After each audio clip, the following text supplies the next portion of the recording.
Hello, dear students. So, I have come here today with a video where I'm going to discuss two questions in your English literature subject. So, as you can see here, we are going to discuss two questions. One from Once Upon a Time by Gabriel O'Cara, a poem from your book, and then a short story, which is The Nightingale and the Rose. So we are going to discuss two of these questions. Let's look at question number one. So the first question is from the poem. Gabriel O'Cara shows how socio-cultural changes affect people's behavior. Comment on this statement with reference to Once Upon a Time. So this is actually a question from one of your past papers, O-level past papers for English literature. So before trying to write the essay answer for this question, it's really good if you can create an answer outline. So how are you going to create an answer outline? So you have to write roughly, what will you include in your paragraph 1, paragraph 2, paragraph 3, and so on. So usually you can have 4 or 5 paragraphs in your essay answer. It's really good. It's better if you have 5 paragraphs, even if it is more than that, okay, but there has to be a minimum of 4 paragraphs. So the first paragraph here, let's look at this answer outline that I have made here for you. So paragraph 1 is the introductory paragraph. You can give a brief introduction to the poet and the poem. Write what the poem is about. You can write the theme of the poem and then connect it to the question. For example, first person point of view, figurative language, and visual imagery can be taken as techniques used in the poem to convey this theme. Then, moving on to paragraph 2, you can write how you can choose each of those techniques that you mentioned in the introductory paragraph and discuss about it in the next 3 paragraphs, which we have to call the body paragraphs of your essay. So, in paragraph number 2, write how first person point of view conveys the narrator's own authentic experience on socio-cultural changes in an influenced society. Then moving on to the next paragraph, in your paragraph number 3, you can mention the use of figurative language, metaphors and similes. Then in your paragraph number 4, you can choose another technique. Here I have chosen visual imagery, and then you can explain this technique. Then your paragraph number 5 is the conclusive paragraph or the conclusion. Now let's go ahead and look at how we can write an answer for this. Look at the answer that I have written here for you. Look at the introductory paragraph.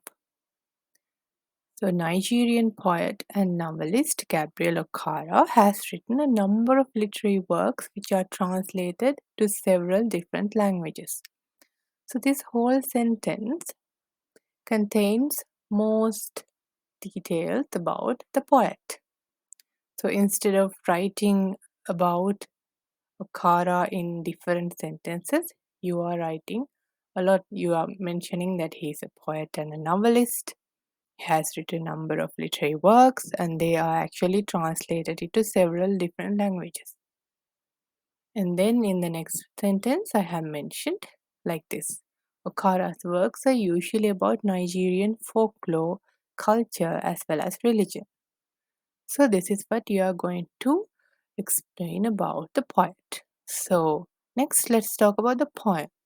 In the poem Once Upon a Time, the poet shows the changes that are brought about in a society due to socio-cultural changes.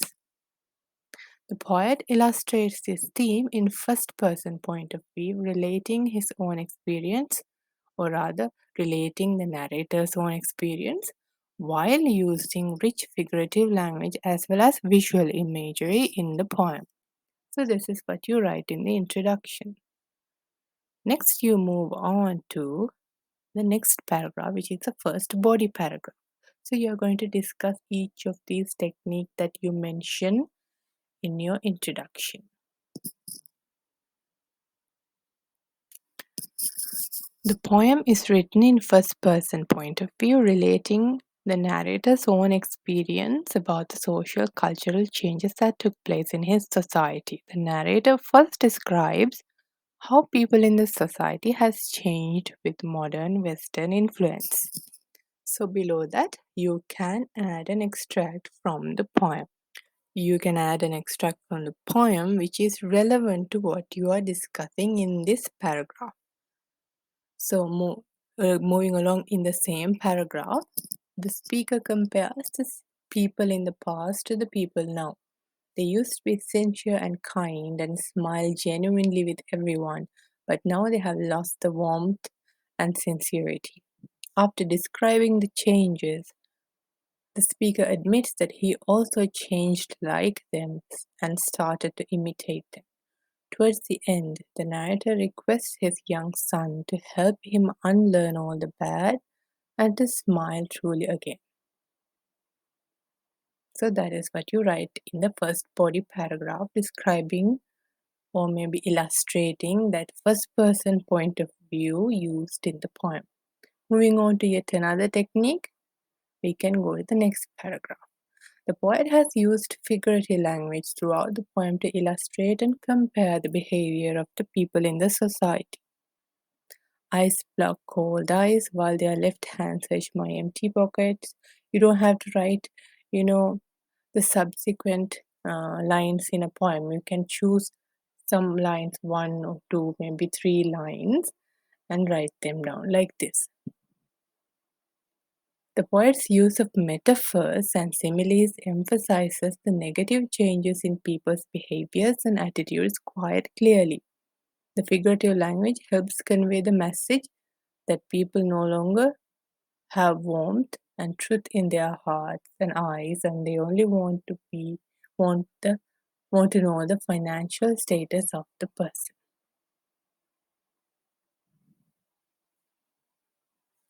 So in our last body paragraph, I'm talking about the yet another technique. There is visual imagery illustrating the influence of changed society on the narrator himself. The writer uses different images of different faces used by the speaker and how he sees himself in the mirror to see an insidious snake-like appearance looking back at him. This imagery clearly conveys the idea of how an individual and then a society is affected by socio-cultural changes. Finally, in the conclusion, your conclusive paragraph does not have to be a very long paragraph. You can just conclude the whole essay by mentioning or maybe uh, indirectly repeating what you said in your introductory paragraph. So, in conclusion, it is clearly seen all throughout the poem, Once Upon a Time, that the different techniques used by the poet has clearly brought out how social cultural changes could affect the behaviors and attitudes of the people in a society. So, this is one complete answer to the question on the poem Once Upon a Time. Let's move on to question number 2, which we have on the short story, The Nightingale and the Rose. Look at the question. Discuss how the characteristics of the nightingale, the student, and the girl are explored in The Nightingale and the Rose. This is really a very easy question because they are asking you in this question, what they are asking you is to write brief character analysis of these characters, the nightingale, the student, and the girl. So let's look at the answer outline again. So in paragraph number 1, that is introduction, you can write an introduction to the writer and write what the short story is about. Then you can mention the 3 characters given in the question. You can elaborate about the characters a little bit. You don't have to write a lot about the characters in your introductory paragraphs because that is exactly what you're going to do in your uh, body paragraphs. So in paragraph number 2, 3, and 4, we are going to write the character analysis of the nightingale in paragraph number 2, character analysis of the student in paragraph number 3, and in paragraph number 4, you are going to write about the character of the girl or the professor's daughter, and then you have to conclude the whole answer with your conclusive paragraph. Now let's go ahead and look at the answer. The Nightingale and the Rose is a popular short story with fairy tale elements written by Irish writer Oscar Wilde. Now look at that sentence again. So you have mentioned many different ideas or maybe much information about Oscar Wilde, that he is an Irish writer. His short story Nightingale and the Rose is very popular and it has fairy tale elements in it. Oscar Wilde wrote a number of poetry short stories as well as collections of fairy tales. The short story The Nightingale and the Rose is about a nightingale who sacrifices her own life for the sake of true love. The story has three main characters: the nightingale, the student, and the girl. Each character contributes to the theme of the story, which is love. So you know that the broader theme of this story is love, even though you can discuss about it in different ways. Let's go ahead and look at the next paragraph, which is the first body paragraph, in which we are going to discuss the character analysis of the nightingale. The nightingale, who is the protagonist of the short story, is shown as a symbol and a representative of true unconditional love. This bird, who had been singing of true love all its life, sacrifices its life to give life to a red rose. This action of the bird clearly shows that there is true love in the world. However, through the character of the nightingale, we also find out that true love can make one innocent and true love is not given worth by others. When the girl rejects the red rose and when the student throws it away, it's quite sad to see that the nightingale's sacrifice goes in vain. Next, moving on to the next body paragraph. The character of the student can be considered as the antagonist of the short story. Instead of directly mentioning that the student is the antagonist, you can just say it, perhaps or maybe. So that's why I have mentioned here as can be considered as the antagonist of the short story. It is seen throughout the story that the student, despite being a student, is not thinking straight. He falls in love with the girl he sees and cries because he couldn't find a red rose to give her. When the nightingale requests him to always love truly, he looks at her and criticizes her, not knowing that she was going to sacrifice her life to make him a red rose. The student represents the type of love which is infatuation. He also has no respect or worth for true love. He is only attracted to the girl for a brief period, and when she rejects him, he gets angry and gets back to his book. The student's action of throwing away the rose at the end of the story is quite heartbreaking to see, as we are aware of the painful sacrifice that the nightingale went through to make the flower. So in this way, you can connect each character to the main theme of the story and discuss about them.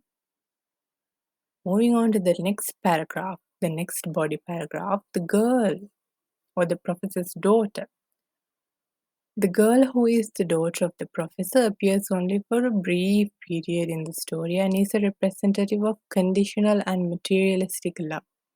She asks for red rose from the student if she should dance with him. At the end, she rejects him as she got more valuable things than roses from another man.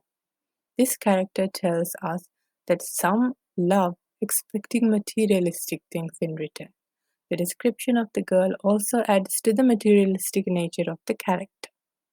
The daughter of the professor was sitting in the doorway winding blue silk on a reel. So the silk can be taken as a symbol of materialism. It is clear through the story of the nightingale and the rose, the writer has used these characters to convey the theme in different ways. The character of the nightingale represents true love, while the characters of the student and the girl respectively represent infatuation and materialistic love. So you can end your essay like that. So this is how you need to write. You have to write answers for your literature questions. I highly recommend that you create an outline. I mean, you don't have to create a very elaborate, nice outline like this one right here, the one I showed you. You can just, like scribble a little bit of writing and make the outline before writing the answer for your question. This will make things easy for you and this will make your essay organized, which will actually award you a lot of marks. I'm glad I am able to help you today with these two questions. I will be back with yet another video very soon. Thank you very much for watching.